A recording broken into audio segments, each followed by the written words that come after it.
Players I need to be convinced to draft or avoid in 2025. That's what we're talking about today. I'm joined by Kevin Szafraniec. We are in a situation where we're heavy in draft season, and there's certain players that I'm kind of feeling like, am I just too out on? Do I need to be convinced to draft them, or am I on the fence about other players?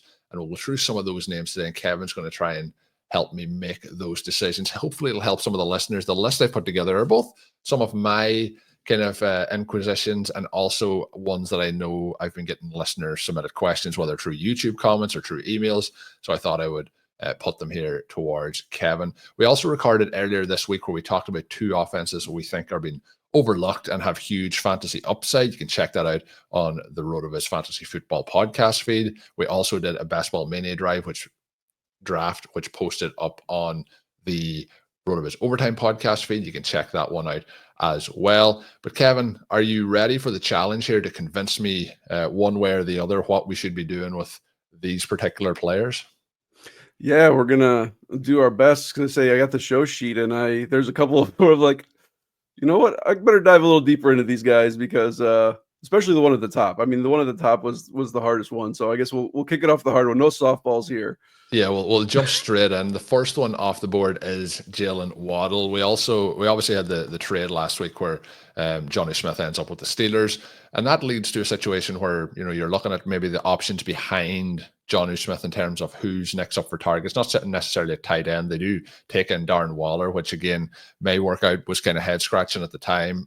We'll see how you feel. Maybe that factors into the conversation here about Jaylen Waddle, but Waddle himself, you have Malik Washington behind him. There's a couple of other pieces, but it's not necessarily, you can use them to, say that maybe that affects Waddle and that's why you shouldn't draft him or you should draft him. But Tyreek Hill is gaining a little bit of steam in these drafts over the last couple of weeks, moving up a little bit in terms of his ADP. Jaylen Waddle, though, is in that kind of range where he's before what we would say is the definitive wide receiver cliff in terms of like where he's going, and then we're like, well, there's a couple of rookies that we want after that point, but there's nobody really else. But Waddle hits the ground running in the NFL, has kind of had the hype, has failed, has kind of kept some hype, has failed again. Last year was extremely disappointing for Waddle. You mentioned in one of your recent write-ups, the team write-ups on RotoViz, in terms of the Miami offensive collapse. It might just be the beginning, but it also could make for fantasy fireworks at the same time. So where are you sitting on Jaylen Waddle as part of the offensive collapse here? Yeah. Well, obviously that article is written before the Jonnu Smith trade. Yep. And so this is the first time that I've had to reflect on really what to do with him. So, I mean, I think obviously the Jonnu trade is good for him. I'm not really buying into any Waller hype whatsoever. He wasn't even good the last few seasons, when he was on the field. So that's kind of a non-issue. So I think the Jonnu trade is good for Waddle for sure. Just for the fact that when I wrote that article, I really just how bad that offensive line has gotten. Like it really was okay last year. It was a really good pass blocking line, but the run was terrible. So like I think it got a bit of a bad rep as just a bad offensive line, which wasn't necessarily the case. And plus on top of it, Tua throws the ball so fast, or did last year, that like it probably boosted the numbers a little bit. So I kind of projected a ton of dump offs again to Jonnu and Achane, because at the time I didn't really feel like, I thought it was just more of like just chatter that eventually Jonnu would resign. So I was actually kind of shocked when he did get traded, seeing how well he played for them last year. So now I'm kind of rethinking the Waddle thing.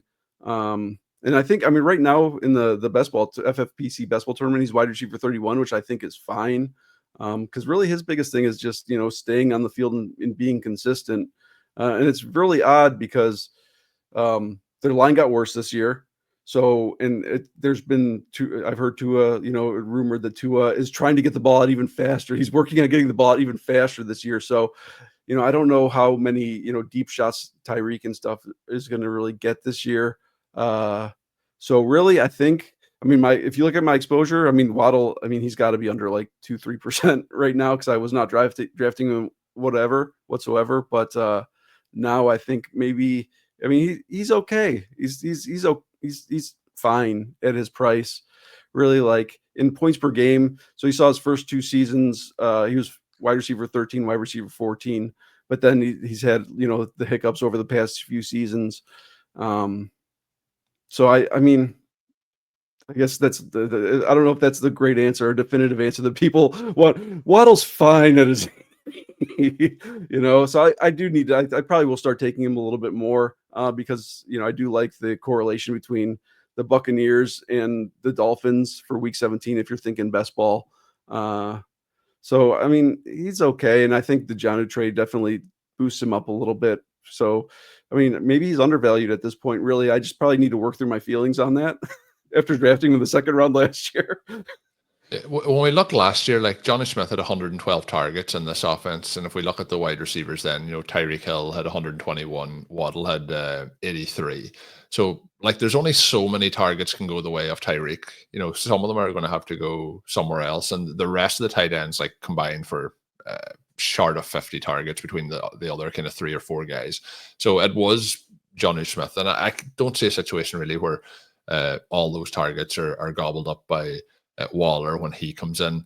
But the one thing that I would always highlight, like Waddle always feels like that guy who started well and there's a chance of a breakout. But when we look realistically at it, he's like 26 now, but he's going to turn 27 during the season in November. And he has been just tailing down a little bit in terms of trajectory. When we look as well at last season, like he's had a couple of seasons where there was injuries, there was time missed.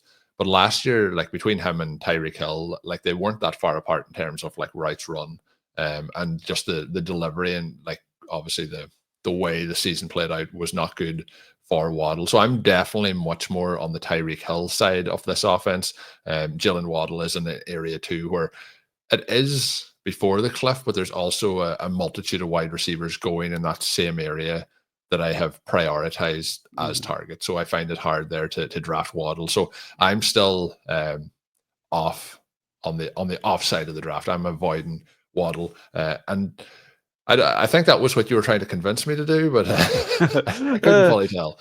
Let's go into a team where I think is pretty fun. We talked about the Packers earlier this week in terms of all the wide receivers might just end up being pretty level as the season goes on. Another team where that is possible is the 49ers. We get Christian McCaffrey hopefully healthy this year for the whole season. George Kittle, I think, is the key play in this offense where he's my priority target. So I'm asking you to tell me which wide receiver to draft for the 49ers, or should we just draft George Kittle? So we have Jauan Jennings, Brandon Aiyuk coming back off injury. We have Ricky Pearsall, who had a obviously big finish last season. We have Jacob Cowing, and then we have Demarcus Robinson. Looking at your work with the 49ers in that offense, is there any of these wide receivers that you're particularly excited to draft and prioritizing? Yeah, I think the clear option is Jauan Jennings. I mean, I've been drafting him a ton. We talk about he's kind of in that same range as Waddle, and I would pretty much click him. I have, but it's not would click him. There's practical information saying that I have clicked him essentially every time over Waddle. So really, in his active games, he had 25% target share last year. I mean, everybody remembers the big week 3 game where he scored 46.5 points. When essentially everybody in DFS was paying up for Aiyuk, and Jennings came and really broke out. And another thing, he was good with Purdy. Like Purdy seems to really favor him. He had a 9.53 adjusted yards per attempt with Purdy last season, which, like you said, anything really over 8 is pretty good. And then when you get to like the 9-10 range, that's like really good.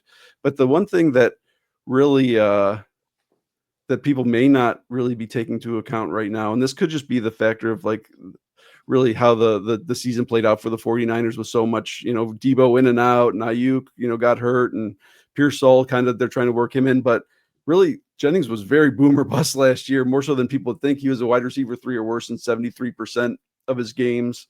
He did miss a little bit of time, so he only played in 15. And so he had 3 wide receiver 1 weeks, including that big week in week 3, and then only 1 wide receiver 2 weeks. So he was really boomer bust. But also, I think that really just the evolution of his role, especially with, Aiyuk's probably not going to play at the beginning of the season. He's really the only guy that I've been heavily targeting on that offense. Obviously, outside of Kittle, like I'm right there with you. Or Kittle, like really should be going at least, like at least in non-tight end premium. He can't really move up that much further in tight end premium, but like in non-tight end premium, he should probably be going like 2 rounds earlier, probably like maybe a half a round, maybe be behind Trey McBride or even like right with him. Yeah, no, I think, and I think that I keep saying this, he's closer to the top 2 guys in terms of Bowers and McBride than he is to the next tier that are going below him. And I think there is a mispricing there. People often think that that group's the same, and that tends to pull some of those tight ends down. But I think him and Laporta are mispriced there. When we look at the wide receivers, though, in terms of targets, Jennings had the 114. But Deebo Samuel had 81. Aiyuk with the injury only had 46. Pearsall had 48. Like there wasn't a massive volume of wide receiver targets to go around last year. So the tricky thing is if they kind of even out in terms of where the targets go. And obviously they took over Robinson, who I feel will be like a kind of a role player, but at the same time has got targets over the course of his career. When we look at ranking those guys, so Jennings is number 1 for you. If we look at like where they're going, they're all going pretty bunched up in ADP. When we look at Jennings, Aiyuk, and Pearsall, is it a case that you're completely off the fence on the other 2, and it's just Jennings, or are they? How are you ranking those guys in behind them? I generally, if the other 2 fall, I'm more likely to grab them. And I say just really practicing the humility-based drafting is huge because. Of course, in my mind, I'm like, oh, Jennings is just going to be the wide receiver 1. But I mean, there is a chance it could be Pearsall. He did, he did spike a little bit at the end of the year. I think he's a difficult pick at wide receiver 42 right now. Like he's going right behind Jaden Reed. Like he's rough there. But if he falls a little bit, or if it just works with some correlation or some stacking, that I grab Pearsall, like I'm okay with that. And really, it's just going to be a question of once Aiyuk comes back, like who. I think that Jennings is going to stay, excuse me, regardless. But it's really like, is Aiyuk going to be healthy enough to just push Pearsall out of the picture, or is Pearsall going to show us something? I mean, my lean right now is probably Aiyuk. I haven't really been drafting Aiyuk. And I think that's really whether you would prefer like Pearsall or Aiyuk on your roster probably depends more on kind of where your wide receiver room is at that point. If you're okay, if you're really stacked at wide receiver early on, like taking a shot on Aiyuk's fine. Because he could have, a big breakout at the end of the season. But if you need a little more, production maybe at the beginning of the season, or the potential to have it maybe all year long, then I think Pearsall's the better pick of the 2. But overall, they're both pretty tough clicks. I haven't really been drafting them much, but I also do want to get a little bit of exposure because, I think that the 49ers offense is going to be good again this year. So. The one thing as well on Aiyuk coming back, when he signed that contract, that's a contract that, it felt like once it was signed, the team kind of were like, well, maybe we shouldn't have did that. They kind of got forced into making that decision. Then he picked up the injury, and he's obviously become like it happens with human nature. He's getting older, but the team may be kind of regretting the contract. But when he's working his way back, they may also be kind of looking at his performance since and what they have going forward. They might make that decision that maybe they do stick with Ricky Pearsall if he is showing something as the season goes on. Obviously, you mentioned the spike, and him and Kyron both obviously coming into their second seasons here. So we'll see what happens as that progresses. But I'm on board with you. It's kind of Jennings isn't a priority for me, but he is an option if it's a little bit after ADP. I do like some of the other names going around him, but George Kittle for me is I'm pretty much drafting him every time I get the opportunity there at the 2-3 turn when we're looking at those FFPC drafts, and if it pops up for us here to draft him in the underdog drafts, obviously as well. We're going to finish up here with some quarterbacks in a moment, but I want to hit you with one more wide receiver to keep that trend going. And the wide receiver I'm going to bring up is Marvin Harrison Jr. A little bit like we talked about there with the 49ers. It is a case that it's kind of Trey McBride for that offense and maybe sprinkle in a bit of James Conner. Hit me with Marvin Harrison year 2, because we are getting a discount from where he was going last offseason, but are we getting enough of a discount in a range of the draft where there's some other names there as well to put him onto our rosters?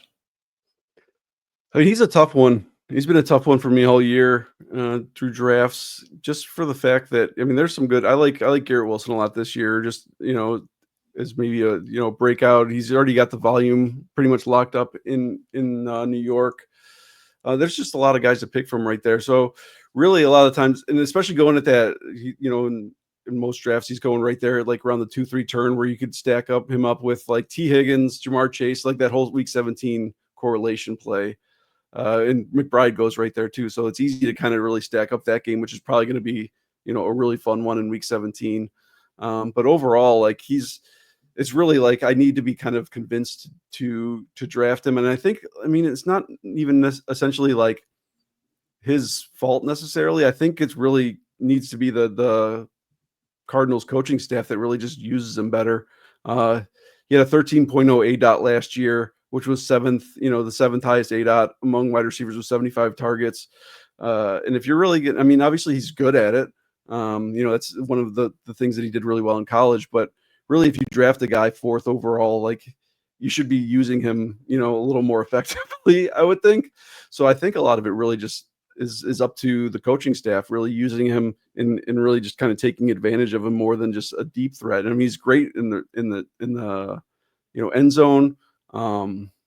But really I think it might be a usage problem more than a more so a Harrison problem. But he's still like, if Corbin wrote a really good article on his year 2 potential earlier in the offseason, and really like in the RotoViz screener, his comps are still AJ Green, who was like my comp for him, like, oh, this is like the upside case. And he's still like on track with AJ Green after his first season. Sammy Watkins, Brandon Aiyuk, Rome Odunze, Amari Cooper, Justin Blackmon, who a lot of people, Justin Blackmon gross, but like, I think he was more like, he was more off the field stuff more so than anything else. He had a lot of issues off the field, but like he had some really, he had a lot of potential. So, and like one of the funny things too is, like Marvin Harrison, there's been a lot of hype about him, like hitting the weight room and stuff like that. Like he's always been a pretty big dude. Like it seems like the pictures are showing he's just flexing more so than just standing around. So like, I don't know. I'm not buying into a lot of that. Like it's good that there's positive,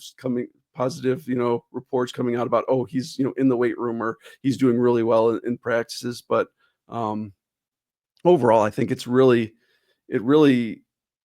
lies with more the coaching staff more than him to use him properly, more so than really, I think he's going to produce if he's used correctly. But at the same time, if they just keep running him down the field and targeting him down the field, we're probably going to have a lot of the boomer bust stuff. And that's, at the end of the day, that's kind of who AJ Green was. He wasn't really, he put up good seasons, as an aggregate, but he was pretty boomer bust. He would put up huge weeks and then kind of fade to the background every once in a while. So, maybe that's just who he is. So, at that price, I'm taking some swings at him, but I don't always feel great clicking him in the middle of like Garrett Wilson or JSN or anything. Like a lot of the times I would rather have those guys, but just depending on getting some extra exposure and not knowing how the season's going to go, like I do get some exposure to Harrison for sure. Yeah, like this offense was him and McBride last year. Outside of the running backs, like there's not a lot. Michael Wilson had 71 targets, but throughout the rest of the offense, like they led the way. So they had a huge piece of a relatively medium pie, I guess we'll say. Sometimes we're talking about it being spread around. It wasn't spread around much. He had a pretty good target share. We're looking at a player entering his second year. If things are fixed, I guess we'll say, if they use him more efficiently, if they learn from their mistakes, this could look back and be like a massive mispricing. I mentioned on the show we did earlier this week about the Texans, with Jordan Love and CJ Stroud, looking at where their ADP is now and where it was last year, and maybe it should be somewhere in the middle. He was being drafted too early, in my opinion, last year, which made it hard for me to draft him as a rookie. And then this year, he's probably been drafted, right where he should be, maybe even a little bit late. But we could be 4 weeks into the season and be like, that Marvin Harrison price was ridiculous. But we could also be looking at like Kyler Murray, I think, is part of the problem here as to how it works going forward. But, a second-year player who got the volume, who the offense, may factor into using better this year, which they really should. We could be looking at him with a lot of success. But you mentioned the area, Garrett Wilson, JSN, Tyreek Hill go just before him. He goes just an FFPC best ball drafts goes just before or just after Jaden Daniels, then Devontae Adams. It's a tough area because Kenneth Walker is usually my fallback option, or Sam Laporta in that range as well. It makes it hard to pick him over those. So he would need to be a little bit of a faller. But I'm on the no side of drafting him, and I am avoiding him, but I do have some drawbacks as to maybe I will end up being incorrect on that. So that was just more to pull that up. Looking at the QBs now to hit on them, the first one I want to talk about is JJ McCarthy, because Kevin McConnell has just like worked wonders with all the QBs, but pretty much he's worked with. He's coming off a season where he missed the entire season through injury. And in the past, we talked about Jordan Love, as I mentioned earlier this week, and he sat obviously behind Aaron Rodgers. And I do think there's a huge benefit to sitting sometimes in those situations, and maybe his adaptation to the NFL, learning McConnell's offense and so on. That year, to just kind of try and digest it might actually work out to be beneficial for him in the long run. But he gets he gets TJ Hawkinson at tight end, Aaron Jones maybe beyond it, but he gets Jordan Mason in the backfield, and then he gets Jordan Addison and Justin Jefferson, who's for some reason the name just could not get out of my mouth. But like, this offense is loaded. JJ McCarthy, his ADP, I find hard to understand as to why he's going as late as he is based on the supporting cast that's around him. So I'm on the side that I think that the ADP is wrong and I'm drafting him. Should I not do that? No, I'm with you 100%. And it's not a great argument to say, well, Sam Darnold did it, so who else, who couldn't do it, Yeah. But at the same time, I mean, McCarthy, and I do think that him missing last year, it's not like a lost season because he was still in meetings, he was still learning, the NFL routine. So I'm not 100%, he's going to smash, he's going to destroy the NFL. But, time and time again, Kevin O'Connell has shown us, if you looked when Cousins tore his Achilles, we were looking at Josh Dobbs, Jaron Hall, Nick Mullins, and the team still almost made it to the playoffs. So, I'm in on the McCarthy train. Like I said, and it's another fun Week 17 correlation play for talking best ball. So the biggest thing is we don't know that much about McCarthy, even back to his time in college. I had to go back to Matt Irby's write-up of McCarthy when he came out in the draft to really kind of like refresh myself on him when I wrote the article. So, but I mean, of course, he's accurate. He's got a good arm. He's athletic. And really, what we know about O'Connell is he's going to just maximize people's strengths and mitigate their weaknesses. We saw it from Darnold, even though the wheels started falling off at the end of the year. So we gotta have faith more so. I have faith more so in O'Connell than I do in really his quarterbacks. And you know what, Colm? If McCarthy doesn't do well, who we got waiting in the wings? We got Sam Howell back there. We do. We can only draft if we're drafting McCarthy, though, we can draft Howell in some of those super flex drafts, and maybe something plays out that way. But McCarthy, with the cast around him, I think is just set up in such a great environment, playing in the dome, in a division where I think they're going to have to put up points again, as we mentioned with the Packers, to go and have success again this year. I think that's going to be the case. So I'm excited to add him in. I do think you're getting a discount based on he missed the rookie season, so there's not the hype of him being drafted highly in the NFL draft coming into this season to get people excited to draft. But I think the runway's clear if he's healthy to start the season there. The last one that I want to ask you about is Jaxon Dart. Obviously, we have the situation in New York where you have him, Jameis Winston, and Russell Wilson. What's your outlook on when he wins the job? I'm doing some of the FFPC Superflex drafts, and for me, he's a priority kind of late round pick to add to that QB room. What's your thoughts on Dart? I think it's just really one of those questions of like, how bad do we think the Giants are going to be this year? They're trying to do right and trying, and Daboll's trying to save his job. But I mean, I have a hard time believing that they're really going to be all that good this year.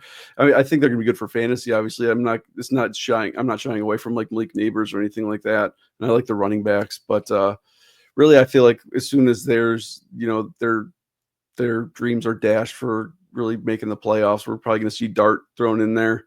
So is that week 1 or week 2? let's give it like week 5 or 6. But I mean, I don't know. It could be later than that, obviously. But really, the one thing that I really, because so Dart coming from Lane Kiffin's offense at Ole Miss kind of bloats out the numbers, kind of puffs them up. But he was really good at downfield accuracy. He's got a big arm, but I still feel like he's kind of an unknown. Like we don't really know exactly what he is going to be once he gets to the NFL. But really, it's more just a bet on he's got a really good playoff schedule. He might have the best Week 17 matchup against Las Vegas. So really, like super flex, I'm drafting a lot of them, or even if it's just a 1 QB sort of best ball team, but I'm doing like kind of more like a 3 QB late build, maybe you grab one of those later, window, like right at the end, maybe like a CJ Stroud. And then I get like a Matt Stafford, like 2 real pocket passers, just adding Dart on the tail end of those rosters, just as an added bonus at the end. I've kind of enjoyed doing that. But really, I really, I want to believe that he's going to be a good passer. He's got some athleticism, so he can run, so he can add a little bit with his legs too. But really, it's just like it's more of like his circumstances warrant that he's probably going to be starting at the end of the year. Hopefully, it's maybe he gets a half a season would be nice, so he can acclimate, so he's just not thrown in there right at the end in time for the fantasy playoffs. And maybe he has a little bit of a rough time, acclimating, but I still like him. He's a first round pick, so they're going to want to get him on the field. And I just don't feel like the Giants are going to be very good. And then even like and even like Las Vegas, he's got in Week 17, but he also has Minnesota, who we didn't really talk about with the JJ McCarthy, but their secondary is going to be terrible this year. So teams are going to be able to throw all over them. The one with Jaxon Dart too, I think, like I mentioned, the Superflex tournament, he's kind of one of those, like in that format, you want to get up to like 3 to 4 QBs, and he fits that late season mold as a starter. You're not looking for the early season points, so I think he fits in perfectly in there, tethered to Malik Neighbors. But yeah, I agree with a lot of the stuff you said, and the point there about the team being bad, so that actually opens the door for the possibility for him to start a little bit earlier as well. So we'll see how that goes. But he's really one of those plays that you're drafting in the 12th, 13th round of the Superflex formats, and then you're hoping that he's starting at the end of the season to give you that potential other window to score. But that is where we're going to close up on this edition of the RotoViz Fantasy Football Podcast. My name is Colm Kelly. I've been joined by Kevin Szafraniec. You can check out all of his work up on rotoviz.com. He's worked through half the team so far. There'll be more coming out. There's about one a day popping up on rotoviz.com from Kevin. So you can dive in and get a lot of information behind the teams, the metrics from last season, kind of what it sets up for 2025. We also did a Best Ball Mini Draft, as I mentioned, over on the RotoViz Overtime podcast feed. So check that one out. It is available. And you can let us know if you think that team is going to win it all in 2025. Kevin, thank you for jumping on and joining me over the course of this week of shows, a trio of podcasts, which would have been a lot of fun to dive into some different topics and to have a catch up and a fun conversation. So appreciate you jumping on. Yeah, absolutely. Yeah, it was a blast. And say the team previews have been awesome. It's this deep, comprehensive dive into every single team. We're looking at defense, offensive line, and just pretty much everything across the board, and really diving into the RotoViz tools. So anybody that wants to get deeper in the tools, looking at the Pace app, the game splits, pass up matchup rater, just pretty much everything across the board. Stat Explorer, AYA app, it's all in there. So lots of great stats from SAS too. So I say it's definitely a must read for everybody. It's helped me grow, exponentially just writing them. So hopefully it has the same effect on everybody reading them. And when we are plugging the site and so on, I will mention you can sign up if you haven't done so already using the code RVRadio2025 to get a 10% off. A 1-year pass over to rotoviz.com, get you access to all of those tools that Kevin was referencing. And until we are back, have a good one.